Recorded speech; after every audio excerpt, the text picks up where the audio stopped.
Las palabras dichas por Jacob eran como si ante sus ojos, en una visión profética, se desplegaran imágenes de las tribus que iban a ser encabezadas por sus hijos como progenitores. Y pareciera que lo que vio lo expresó a grandes rasgos. ¿Es posible que las palabras de Jacob hacia sus hijos, más que una bendición, hayan sido una visión profética de parte del patriarca? Cabe también la posibilidad de que hayan sido una mezcla de bendición y predicción. Quédate con nosotros y examinemos juntos este misterioso evento. Ya arrancamos.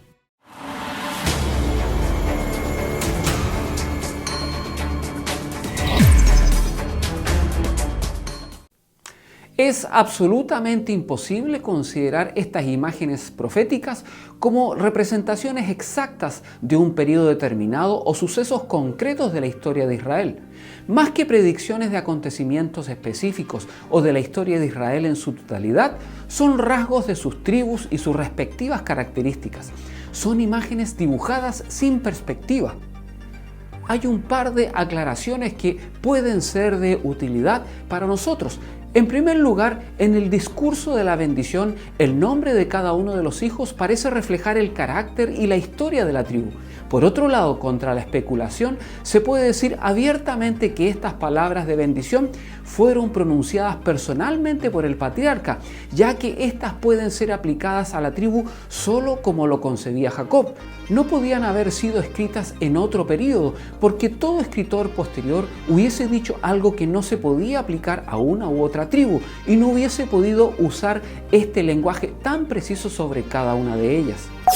Tras esta breve aclaración a modo de prefacio, nos dirigimos a las palabras de bendición, tomando en cuenta solo algunos aspectos más relevantes de ella.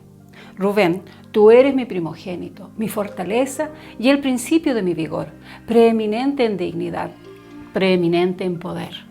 Esta debería haber sido la posición de Rubén como primogénito, de no haber sido por el carácter presuroso de sus pasiones y su pecado como consecuencia de ello. Por eso Jacob continúa, presuroso como las aguas, no serás el preeminente, por cuanto subiste al lecho de tu padre. Los hijos que seguían a Rubén en edad eran Simeón y Leví.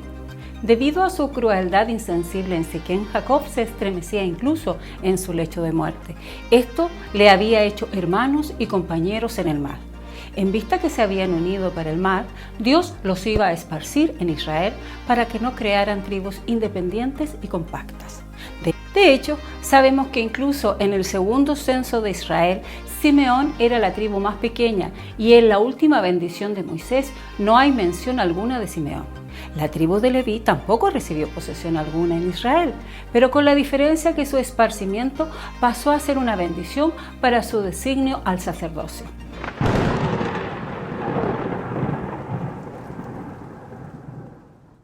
Habiendo tratado con los 3 hermanos mayores y habiendo recibido José la doble parte de la tierra, los demás privilegios de la primogenitura son pasados solemnemente a Judá.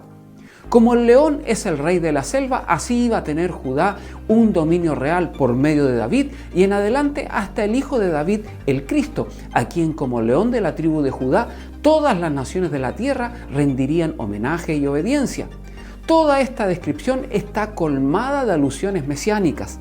Cabe señalar que entre las riquezas de la parte de Judá, el mejor vino de Palestina se cultivaba cerca de Hebrón. La siguiente bendición también va relacionada con el nombre de Zabulón o morada, aunque como se ha dicho no se debe considerar como una predicción literal, ya que las posesiones de la tribu de Zabulón nunca llegaron a tocar el Mediterráneo, ni el mar de Galilea, ni limitó literalmente con Sidón. Isacar, asno fuerte que se recuesta entre los priscos. El nombre de Isacar significa recompensa. Esta tribu prefirió dedicarse a trabajar en calma antes que el poder y el dominio. La alusión en el caso de Dan o juicio también se halla en el nombre. Aunque Dan fuese únicamente el hijo de una esclava, no iba a quedarse detrás de sus hermanos, sino a juzgar a su pueblo, es decir, a Israel, quizás refiriéndose a hombres como Sansón, aunque quizás también el carácter general de la tribu. Aquí encontramos otra alusión misteriosa e importante a la que prestaremos atención. No vamos a pretender dar una explicación autoritaria a esta comparación de Dan con una serpiente, como se vislumbra en las palabras de Jacob.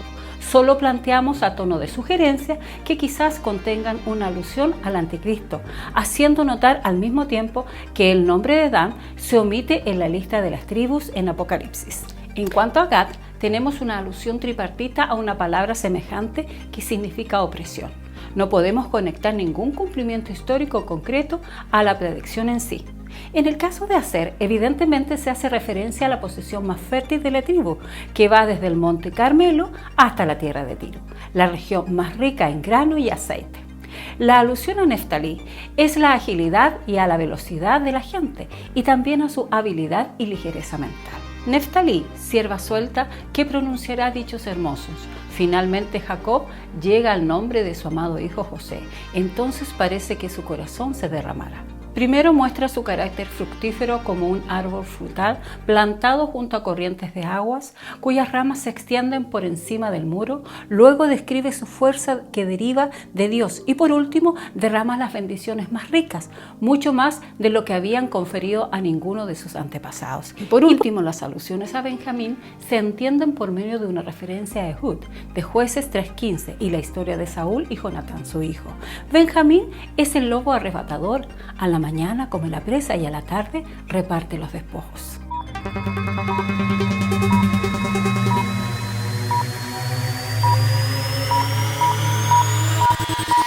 Gracias por estar con nosotros hasta el final del programa. El análisis de la bendición de Jacob resulta sumamente interesante, ya que su carácter profético es de gran envergadura y significancia mesiánica. Te animamos a continuar profundizando en su análisis. Les será de mucho interés. Los dejamos hasta aquí, amigos. Nos encontramos nuevamente la próxima semana. Cuídense mucho y hasta pronto.